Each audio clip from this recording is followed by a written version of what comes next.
Good morning guys, welcome to Mr. Ben Coaching. A couple of weeks ago I did a little video on plank variations, a little bit about it, not too in depth but enough to give you some ideas and reinforce bits if you're already doing it. I just thought I'd bring a few exercises in the side plank, obviously which target here and a little bit around the hips as well. It is still here it's working, but obviously with the angle changing and the body working sideline position, the emphasis is more through here.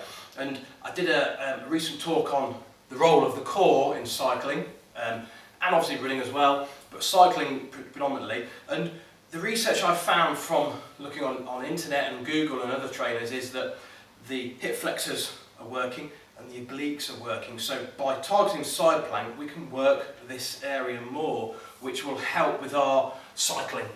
Okay, so before we start, if you've got any injuries, long-term, short-term, etc., anything that's going to stop you doing it, sit it out, or check with your trainer, doctor, physio before you do these exercises. Okay, how many should you do? I always talk about this, always quality versus quantity. I always give sensible time, but if you're doing your own training, that's down to you to make what you think is comfortable. I always, for my own training, work on quality rather than brute force. 20-30 years ago, when I was young, I used to go over the top and get injured. So now I know is listen to the body. You get less is more in some cases. Okay, without me nattering on, I shall start. So, side plank, if you've never done it, let's start with the basic. Bend the knees, stack the hips up, work on forearms, and just hold that position as we lift. You can bring the hand here or here. Here just adds in some lateral flexion of the spine and some lengthening of the muscles to the side. If you struggle to do that, then you can lift and lower. If you're new to this, hold maybe 20 seconds. It's not about going over the top, it's about getting used to the movement.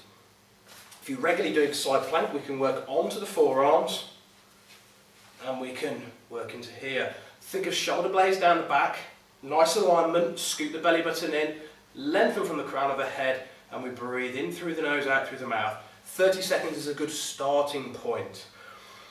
Then we can progress from here and bring in thread the needle. It's a nice rotation spine, emphasis on the obliques as well, and getting some mobility of the spine as well. So back into this position, and we exhale as we rotate. Inhale and exhale. How many? Anywhere from 5 to 10 repetitions, because it's challenging, and what happens is the more you do, the more fatigued you get, and you start to get really poor technique, and that's where you don't want to do any more because it's counterproductive.